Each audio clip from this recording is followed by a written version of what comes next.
자, 3월 모평 지구과학 한번 풀이 한번 해봅시다. 자, 1번을 보면, 자, 다음은 판구조론이 정립되는 과정에서 제시된 일부 자료를 보고 학생 A, B, C가 나눈 대화를 나타냈대요.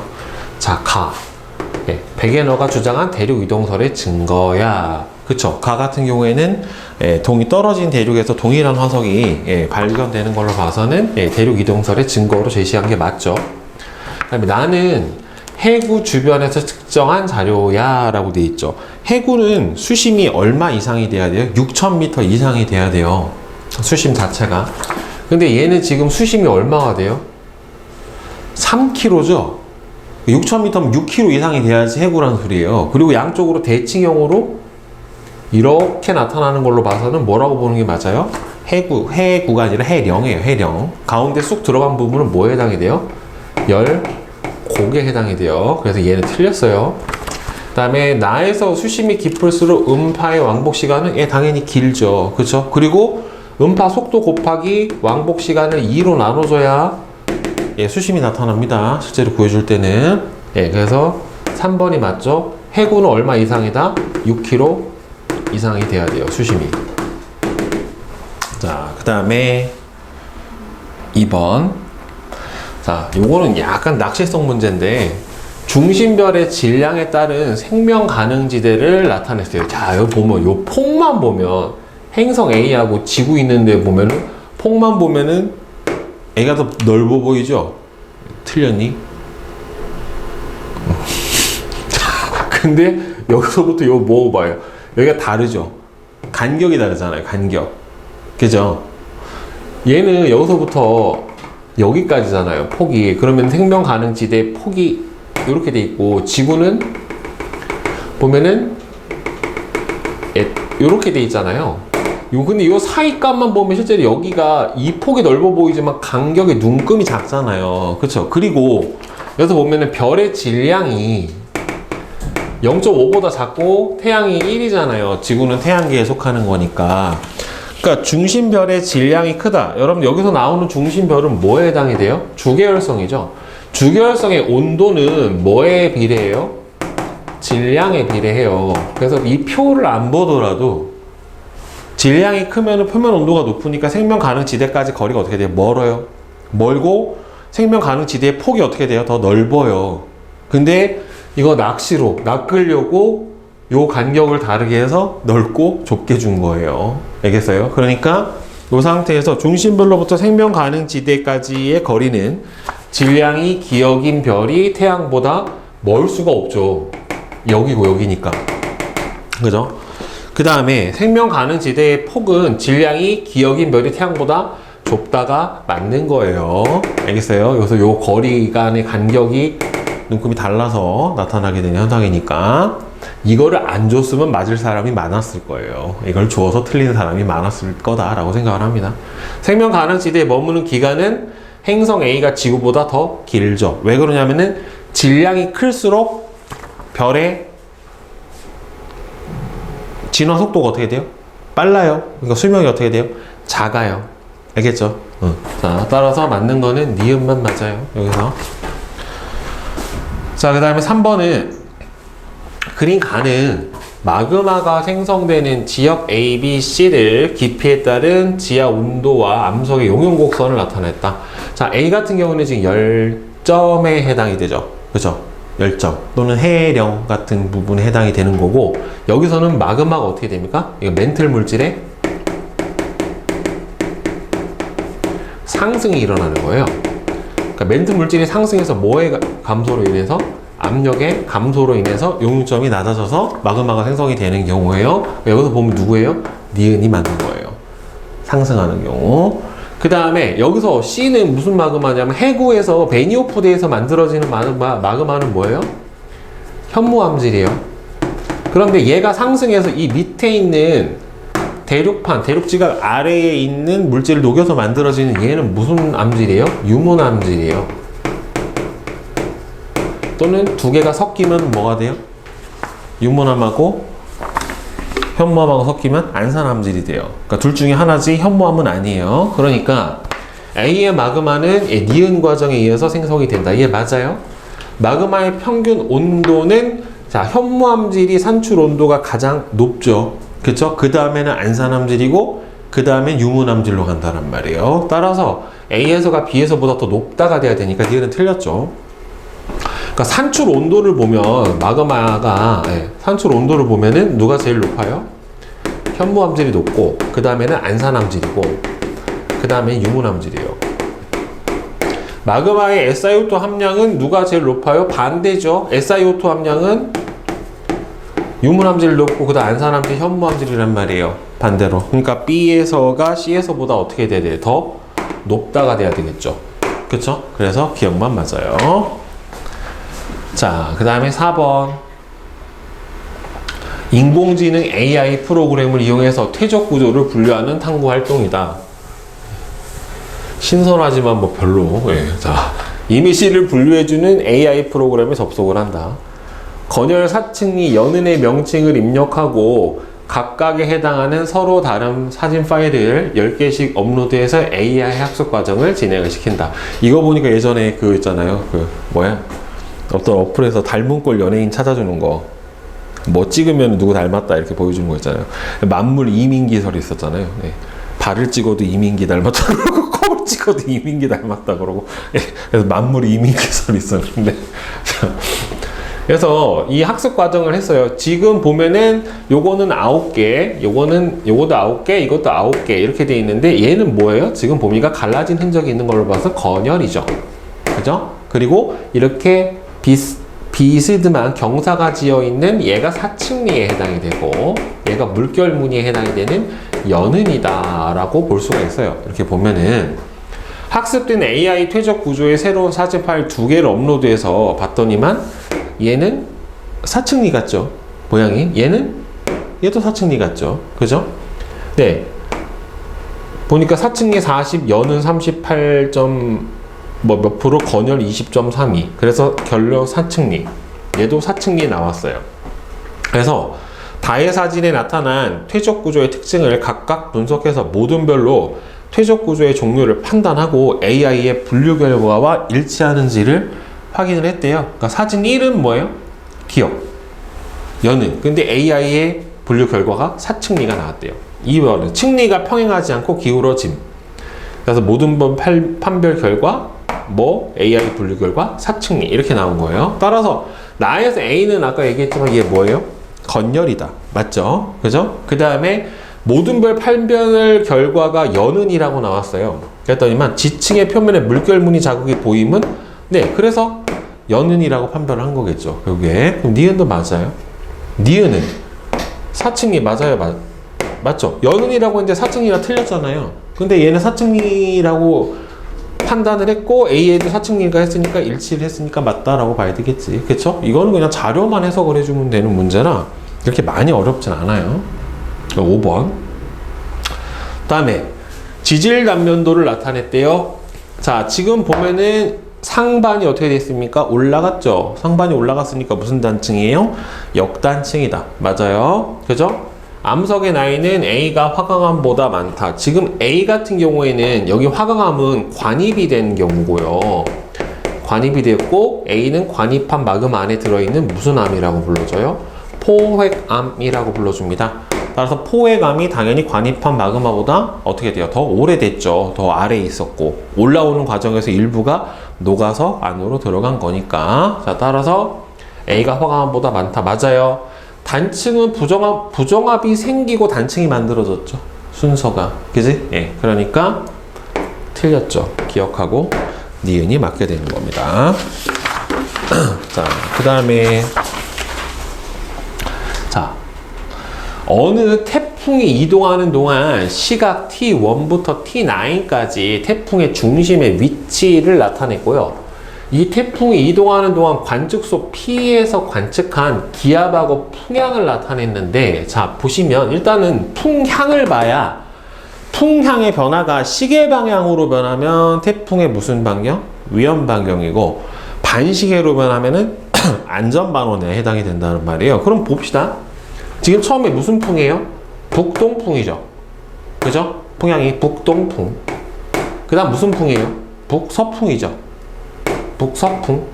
그 다음 무슨 풍이에요? 남서풍이에요. 자, 무슨 방향이에요? 반시계죠. 반시계니까 무슨 반원? 안전반원에 해당이 되니까 태풍의 어느 쪽이에요? 오른쪽이 위험반원, 왼쪽이 안전반원에 해당이 되죠. 이거 그림도 낚시야. 이거 약간 원래 이렇게 휘어 들어가야 되는데 틀렸? 아니요. 자, 여기가 안전반원에 해당이 되는 거고, 여기가 위험반원에 해당이 되니까 요거는 반시계니까 어디서 해야 돼요? 안전반원 기역에서 측정을 한 거다라고 보는 거예요. 대개로 이런 유형이 제일 많이 나와요. 풍향 변화를 보고서 위험반원인가 안전반원인가를 판단해주는 문제가 많이 출제가 되고요. 따라서 여기서는 기역이 맞다. 그죠? 그 다음에 같은 시간 간격으로 측정을 했는데 간 거리가 멀면 멀수록 어떻게 되는 거예요? 이동 속도가 점점 빨라진다라고 볼 수가 있겠죠. 그렇죠. 따라서 T1, T2보다는 T3, T4가 더 간격이 넓으니까 더 빠르다라고 T3, T4일 때가 더 빠르죠. 그러니까 얘는 틀렸고. 나에서 여러분들 태풍은 육지에 상륙하면 태풍 세력이 어떻게 돼요? 약화돼요. 태풍 세력이 약화되면 기압이 어떻게 돼요? 높아져요. 열대성 저기압이기 때문에 기압이 낮을수록 세력이 세다란 말이에요. 따라서 나에서 기압이 가장 낮을 때가 P와 태풍 중심 사이의 거리가 가장 가까운 게 아니라 기압이 가장 낮을 때는 T5의 기압이 가장 낮을 때가 아니라 기압이 가장 어떻게 돼야 돼요? 이 중에서 점점 가면서 어떻게 됩니까? 높아진다 라고 보는 게 맞는 거예요. 그래서 틀려요. 알겠죠? 자, 따라서 기억만 맞게 되겠네요. 자, 그 다음에 7번. 자, 이 절대 연령 구하는 문제인데, 표는 화성암 A, B에 포함된 방사성 원소 X랑 X의 자원소의 양을 시간에 따른 X의 처음 양분의 자원소의 양을 나타냈대요. 암석에 포함된 자원소는 모두 암석이 생성된 후부터 X가 분기해서 생성됐고, X의 처음 양은 X 양이랑 자원소의 양이랑 더한 게 같대요. 그러니까 얘는 지금 X 모원소분의 자원소가 2분의 1. 그럼 얘는 모원소분의 자원소가 4분의 3이니까 실제 모원소가 남아있는 게 얼마예요? 4분의 1이죠. 그죠? 그 다음에는 8분의 1에 해당이 되는 거니까 2분의 1로 줄어드는데 걸리는 시간이 얼마예요? 4억 년에 해당이 되잖아요. 그쵸? 그러니까 반감기가 얼마다? 4억 년이다 라고 볼 수가 있겠죠. 따라서 기억은 틀렸고, 그 다음에 여기 화성암 A와 B에서 X 모원소의 양을 봅시다. 자, 얘는 전체가 얼마예요? 100분의 얼마예요? 75죠. 그죠? 그러면 전체 모원소의 비율이 얼마가 돼요? 4분의 3이 되는 거죠. 모원소의 비율이. 그러니까 모원소분의 자원소 비율은 그럼 얼마가 나와야 돼요? 4분의 1이잖아요. 그렇죠? 그럼 4분의 1이면은 여기 없잖아. 이 상태에서는 현재. 그치? 그러니까 모원소가 남아있는 게 4분의 3이고 얘는 구해주면 얼마가 돼요? 전체가 얼마니? 6이죠. 6분의 얼마가 돼요? 0.75잖아요. 그쵸? 6분의 0.75면은 나눠주면 얼마가 됩니까? 8분의 1이네요.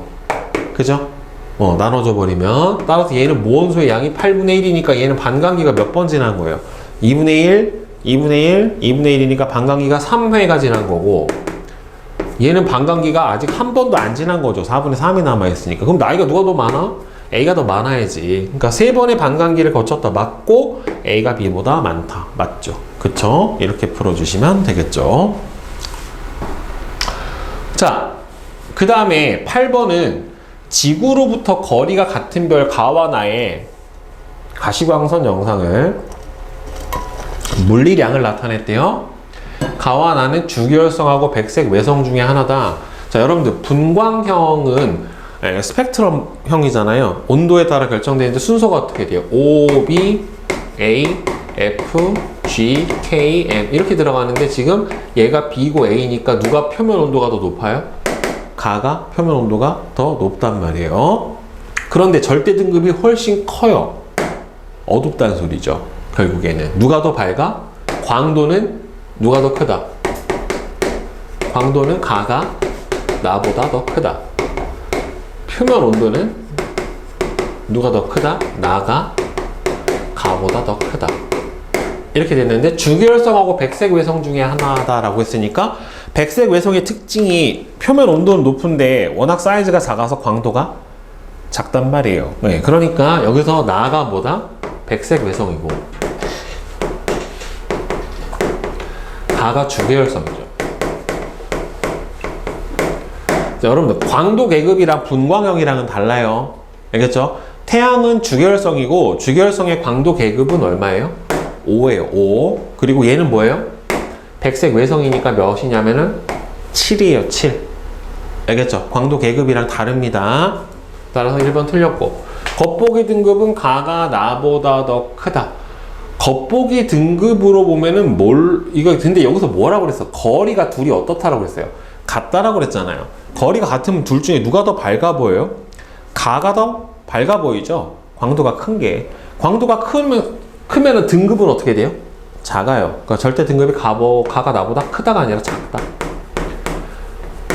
수축에서 밀도가 큰 건 누굽니까? 백색 외성입니다. 따라서 얘도 틀렸고요. 단위 시간당 방출하는 복사 에너지는 누가 더 높아요? 표면 온도가 단위 시간당 방출하는 복사 에너지의 양은 가가 나보다 더 많다. 그렇죠. 이게 맞게 되는 거죠. 결국에는. 왜? 얘는 뭐 곱하기 뭐로 해줘야 돼요? 단위 시간당 방출하는 복사 에너지의 양은 표면 온도 곱하기 전체 표면적으로 해줘야 된단 말이에요. 건널비로 해줘야 되니까 절대 광도가 큰 게 단위 시간당 방출하는 복사 에너지 양이 어떻게 돼요? 많아요. 결국에는 이거는 광도에 비례한다 라고 보시면 돼요. 표면 온도가 높은 게 어떻게 됩니까? 복사 파장은 더 짧죠. 그러니까 나가 더 짧아야지. 맞는 건 4번. 오케이? 그 다음에 9번. 그림은 남대서양의 수계 A, B, C와 염분 분포를 나타냈대요. 자, 그럼 이 중에서 가장 밀도가 큰 A가 누구예요? 남극 저층수. 그 다음에 가운데 있는 B가 북대서양 심층수. 그 다음에 가장 작아서 위로 흐르는 게 뭡니까? 남극 중층수예요. 그 다음에 수계 이동 방향은 저층수는 남에서 북으로, 북대서양 심층수는 북에서 남으로, 다시 남극 중층수는 남에서 북으로, 이렇게 이동을 합니다. 이동 방향 자체가. 따라서 A는 주로 북쪽으로 흐른다. 맞아요? 틀려요? 맞죠? 밀도가 제일 큰 거는 A고, 그 다음엔 B고, 그 다음엔 C예요. 밀도가 클수록 아래로 돼 있기 때문에 따라서 A가 C보다 크다. 맞아요? 평균 이동 속도는 심층수는 이 순환 속도가 어떻게 돼요? 표층수보다 훨씬 느려요. 그러니까 표충해류보다 더 빠르다는 말이 안 되는 거죠. 그렇죠? 그래서 기억하고 니은만 맞게 되겠고, 그 다음에 10번.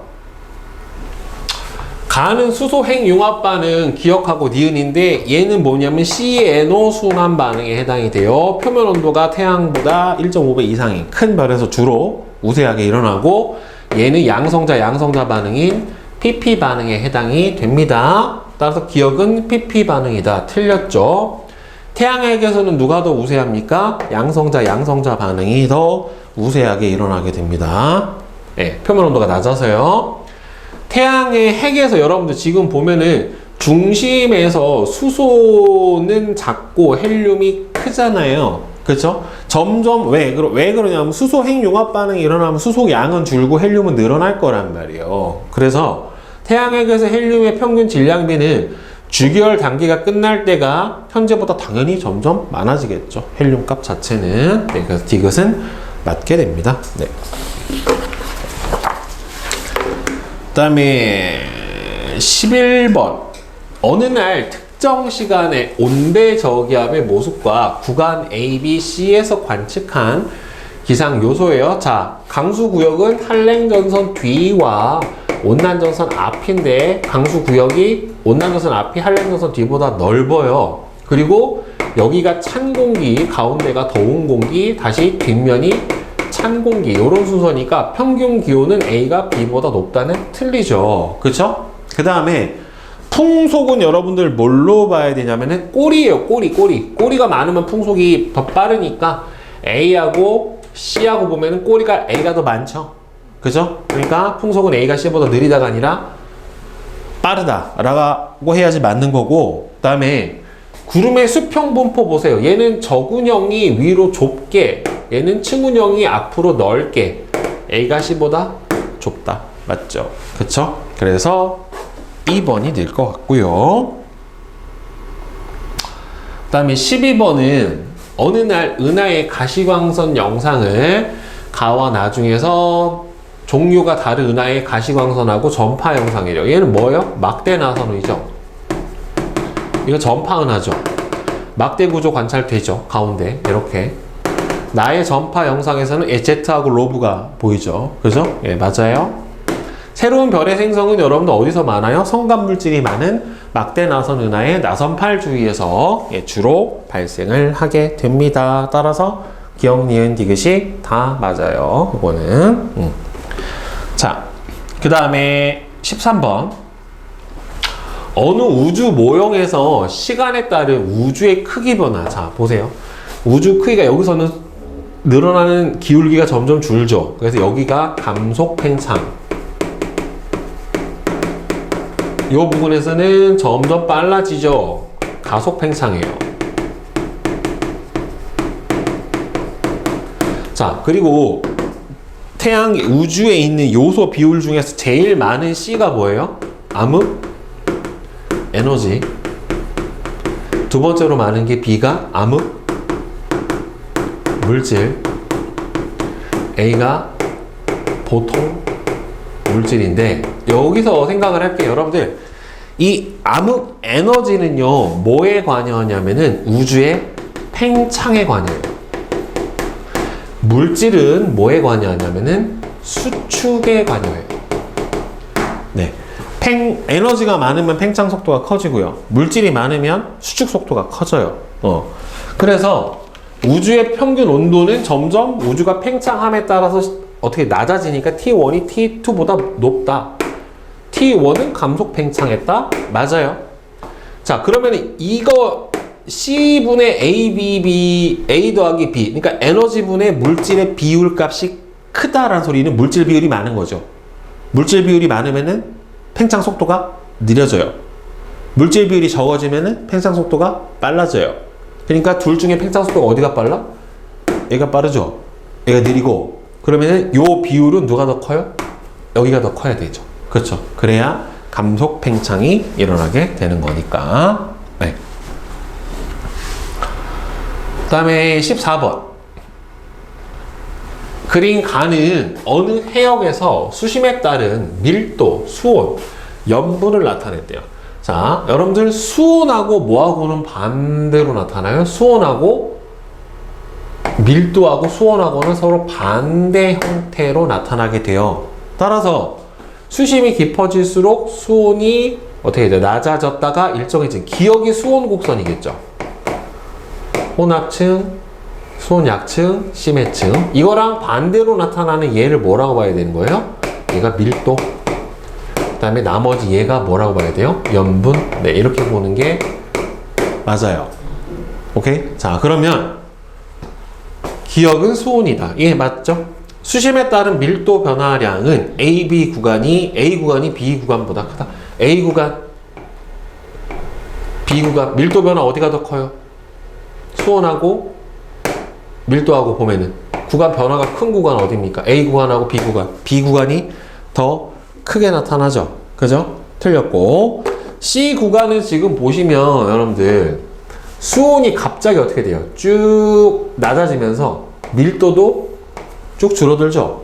혼합층은 수온 변화가 거의 있어요? 없어요? 없어요. 그러니까 얘는 수온이 어떻게 돼요? 여기서 일로 오면서 낮아지죠.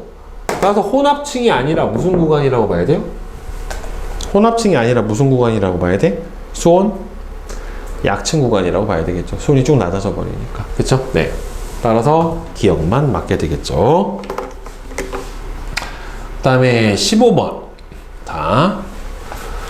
이 문제가 어떻게 보면 좀 복잡해요. 그림은 지구가 근일점, 현재 근일점이에요. 그러니까 근일점은 뭐냐면은 태양이 여기 있고, 네, 이렇게 타원 궤도로 지구가 태양 주위를 돌았을 때 태양하고 가까운 요 지점이 근일점, 태양하고 먼 지점이 원일점 이렇게 되는데, 현재 원일점에서 북반구가 여름이에요. 현재 상황이. 오케이? 그러니까 지금 보면은 현재가 어디라고 나오세요? 근일점이죠. 근일점에서 북반구가 뭘로 되어 있어요? 겨울이죠. 이렇게 되어 있으면은. 그죠? 이렇게 되어 있으니까 여기서 이렇게 돼요. 근일점에서 북반구가 겨울이에요. 그리고 공전궤도 20률이 나왔는데 여러분들 공전궤도 20률이 크면 클수록 무슨 궤도에 가까워요? 타원 궤도에 가까워요. 그리고 20률이 증가하면 타원 궤도에 가까워지고 그러면서 근일점까지 거리는 어떻게 돼요? 감소해요. 근일점은 더 가까워져요. 원일점은 더 멀어집니다. 알겠죠? 그래서 근일점까지 거리는 감소, 원일점까지 거리는 증가해요. 자, 그럼 현재 북반구는 근일점에서 겨울이다. 맞아요. 그죠? 그 다음에 원일점에서 지구와 태양까지의 거리는 원일점이 20률이 커지면 멀어지니까 A가 현재보다 더 멀다가 맞게 되겠죠. 20률이 더 크니까. 그 다음 봐봐. 북위 30도, 북반구 중위도에서 여름철의 평균 기온은 A식이 보세요. 20률이 커요. 그죠? 20률이 크고 A시기가 되면은 현재의 자전축 방향이 이렇게 되고 A시기가 되면 이렇게 바뀌어요. 반대로. 그러면 자전축의 경사 각도 방향이 바뀌니까 어디에서 여름이 돼요? 근일점에서 여름으로 바뀌어버린단 말이에요. 그리고 근일점까지의 거리가 현재보다 어떻게 돼요? 더 가까워져 버리죠. 그죠? 그러니까 A시기가 당연히 현재보다 어떻게 돼요? 더 높을 수밖에 없죠. 원일점에서 여름인 경우랑 근일점에서 여름인 경우랑 어디가 더 온도가 높아야 돼? 근일점에서 여름인 경우가 더 기온이 높아야 돼요. 결국에 가깝고 그 다음에 20률도 더 커졌으니까 더 가깝고 경사 각도도 더 커져 버렸잖아요. 그렇죠? 여러 가지 요인에 의해서 더 기온이 어떻게 된다? 높아져 버리게 된다. 따라서 5번. 그 다음에 16번. 그림은 질량이 태양하고 비슷한 별의 진화 과정에서 만들어진 행성상 성운이에요. 행성상 성운이 되면서 밖에 있는 물질들이 우주로 퍼져나가고 중심부는 수축해서 뭐가 됩니까? 백색 외성이 된다란 말이에요. 그래서 행성상 성운이다. 맞죠? 성운이 형성되는 과정에서 철보다 무거운 원소가 만들어지는 경우는 뭐밖에 안 돼요? 초신성 폭발하는 경우밖에 안 되기 때문에 이거는 해당 사항이 없죠. 성운을 만드는 별의 중심부는 최종 진화 단계에서 그렇죠. 백색 외성으로 수축이 돼서 만들어지게 됩니다. 네, 맞아요. 그죠? 네. 그 다음에 17번 봅시다. 자, 그림은 이거 낚시인데 어느 대륙의 한 지점에서 서로 다른 시기에 생성된 화성암의 고지작이 복각을, 여러분들 복각이 마이너스면 어디예요? 남반구예요. 그러니까 남반구에서 위로 올라오면 복각이 점점 커져요, 작아져요? 0으로 가는 거란 말이에요. 그러니까 복각의 크기는 작아져요. 다시 적도에서 북극으로 올라가면 복각의 크기는 어떻게 돼야 돼요? 점점 커져야 되는 거예요. 그러니까 플러스 값이 클수록 고위도, 마이너스 값이 클수록 저위도로 많이 내려온 거란 말이에요. 자, 그러면 2.25억 년 전부터 현재까지 남쪽으로 이동한 적이 있다. 남쪽으로 이동하려면 복각이 한번 어떻게 돼야 돼요? 줄은 적이 있느냐를 봐야 돼요. 그렇죠? 그럼 여기서 봐봐. 여기서부터 여기까지는 계속 복각이 어떻게 돼요? 점점 늘어났죠. 근데 여기서 어떻게 돼요? 한번 줄었죠. 그러니까 얘가 어떻게 돼요? 한번 내려갔다가 올라온 거예요. 이렇게. 알겠어? 복각 사이즈가 55에서 66이 됐잖아요. 그러니까 얘가 더 남반구죠. 그죠? 그러니까 남쪽으로 이동한 적이 있어요. 복각은 적도가 0이고 남극이 마이너스 90이고 북극이 플러스 90이에요. 그러니까 마이너스 90에서 올라오면은 0으로 가고 다시 0에서부터 플러스 90으로 커지는 형태로 복각의 크기 변화가 일어납니다. 그 다음에 6천만 년 전에는 고지작의 복각이 얼마예요? 마이너스 37이에요. 그럼 봐봐. 여기서 마이너스 37이면 여기가 마이너스 30, 대략 이 정도 쭉 와봐. 그럼 어디로 돼요? 위도가 플러스죠. 그렇죠. 그러면은 어디 있었어요? 북반구 맞아? 여기가 북반구야. 여기 뭐로 돼 있어? 남반구죠. 그죠? S로 돼 있으니까 아직 북반구로 안 올라왔죠. 6천만 년 전부터 현재까지 위도 변화. 자, 6천만 년 전에서 현재까지 총 복각의 변화는 얼마예요? 마이너스 37에서 38이니까 75가 맞죠? 근데 이거 복각 변화지 위도 변화가 아니란 말이에요. 그러니까 위도 변화는 여기서 봐야 돼. 그럼 마이너스 37이면 여기서부터 복각이 38이면 여기까지. 그러니까 여기서 30부터 30까지 가야 60인데 60이 돼? 안 돼? 안 되죠. 그죠? 그러니까 변화가 75다. 위도의 변화가 아니라 복각의 변화가 75인 거예요. 이거는. 그래프를 보고서 다시 찾아줘요. 요만큼 변한 거잖아요. 위도 자체는. 그죠? 따라서 1번이 맞게 됩니다. 그 다음 18번. 가와 나는 각각 가까운 은하와 먼 은하들의 거리와 후퇴 속도를 나타낸 것이다. 네. 그러니까 거리가 멀면 멀수록 후퇴 속도가 어떻게 돼요? 허블의 법칙에 의해서 빠르게 나타나게 됩니다. 그죠? 따라서 은하의 적색 편이량은 멀수록 후퇴 속도가 후퇴 속도가 클수록 적색 편이량이 크니까 기억이 니은보다 더 멀잖아요. 그죠? 그러니까 편이량도 어떻게 돼야 됩니까? 더 많아야 됩니다. 맞아요. 예, 이거는 우주의 팽창을 지지하는 근거가 됩니다. 맞습니다. 그 다음에 가를 이용해서 구한 우주의 나이. 여러분들 우주의 나이를 구하려면 어떻게 구해줘요? 원래 그러니까 은하의 후퇴 속도가 허블 상수 곱하기 은하까지의 거리이기 때문에 따라서 허블 상수분의 역수값이 뭐가 되는 거예요? 우주의 나이예요. 이게 우주의 나이에 해당이 되는데 얘를 봐봐. 이거 허블 상수 어떻게 되냐면은 거리가 얼마예요? 이 그래프의 기울기, 거리와 후퇴 속도 그래프의 기울기가 허블 상수 h가 된다는 말이에요. 그러면은 우주의 나이가 더 많으려면 허블 상수 값이 작아야 될 거 아니에요. 결국에. 그지? 그럼 얘 봐봐. 200분의 200이 아니라 20이구나. 얼마예요? 20분의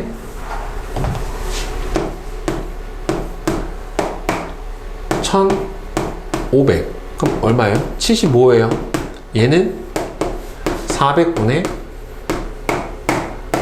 3만. 이 얼마예요? 75. 둘이 어떻게 돼요? 같네요. 허블상수가. 같으면 우주의 나이도 어떻다?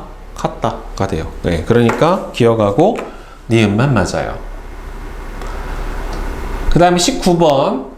어느 해 여름철에 관측한 우리나라 주변의 표층 해류. 여러분들 여기가 남해안이죠. 여기는 북한에서 이렇게 내려오는 북한 한류, 리만 한류예요. 그러니까 연해주 한류. 그래서 여기로 타고 오면 북한 한류가 되겠죠. A 지역은 한류고, 지금 B 지역 따라 올라오는 B는 뭐에 해당이 돼요? 동안 난류예요. 자, 그런데 지금 화살표의 길이를 보면 난류의 세력이 한류의 세력보다 셉니다. 그러니까 언제라고 봐야 돼요? 여름철이죠. 난류가 더 세니까. 따라서 A 지역에는 한류가, B 지역에는 난류가 흐른다. 이게 맞죠? 위도상으로 봤었을 때. B 지역에서 해류는 여름철이 겨울철보다 대체로 강하다. 예, 난류는 여름철이 세력이 셉니다.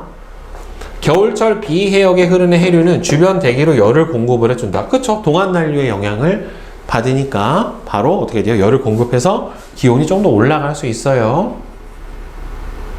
다음에 20번. 자, 요거가 조금 어려웠어요. 자, 보면은 기상 위성으로 관측한 적도 부근에 160, 동경 160부터 서경 160. 그러니까 여기가 어디냐면은 여기가 동태평양이고요. 실제로는 여기가 서태평양이에요.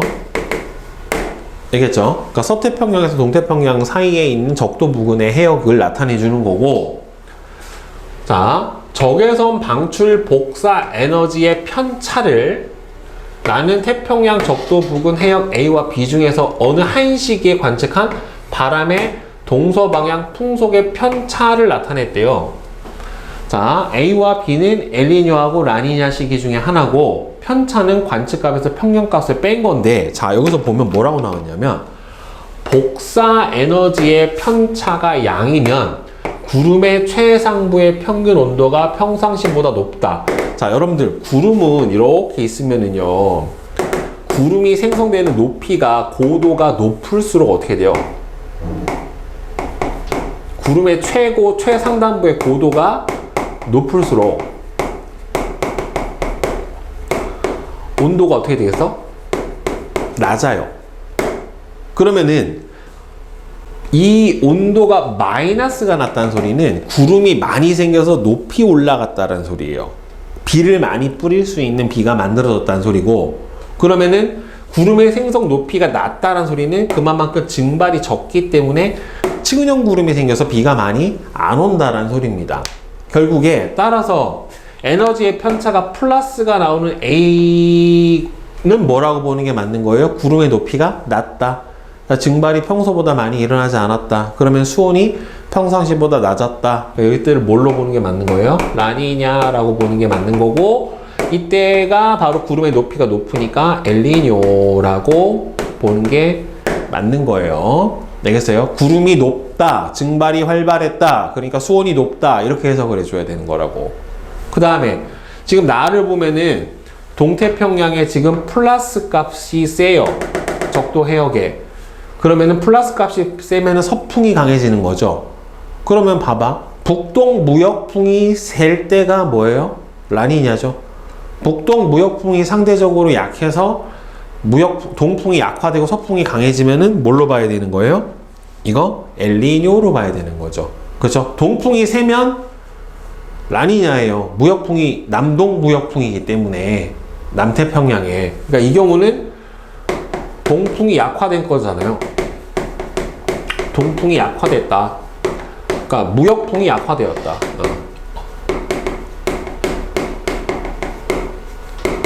예, 따라서 언제다? 엘니뇨식이다. 예, 이렇게 해석을 해줘야지 맞는 거죠. 적도 부근의 지역에서 두꺼운 저근형 구름의 발생 시기는 어디가 더 많아요? B 시기가 더 많은 거예요. 오케이? 그러니까 저근형 구름이 생겼다라는 소리는 뭐다? 수온이 높아서 증발이 활발했다. 네, 이렇게 해석을 해주는 게 맞는 겁니다. 나는 B 시기에 해당이 된다. 엘니뇨는 B 시기 맞죠? 동태평양 적도 부근의 해역에서 수온 약층이 나타나기 시작하는 깊이는 언제가 더 깊어요? 엘니뇨 때가 더 깊죠. 그렇죠? 왜? 온수층의 두께가 두꺼워지니까. 따라서 라니냐가 엘니뇨보다 더 얕다. 네, 맞습니다. 즉 수온 약층이 나타나는 시기는 엘니뇨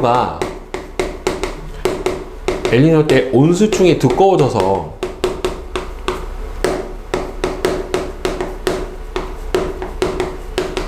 더 높다. 아니, 더 깊다. 네, 이렇게 해줘야 맞습니다. 오케이?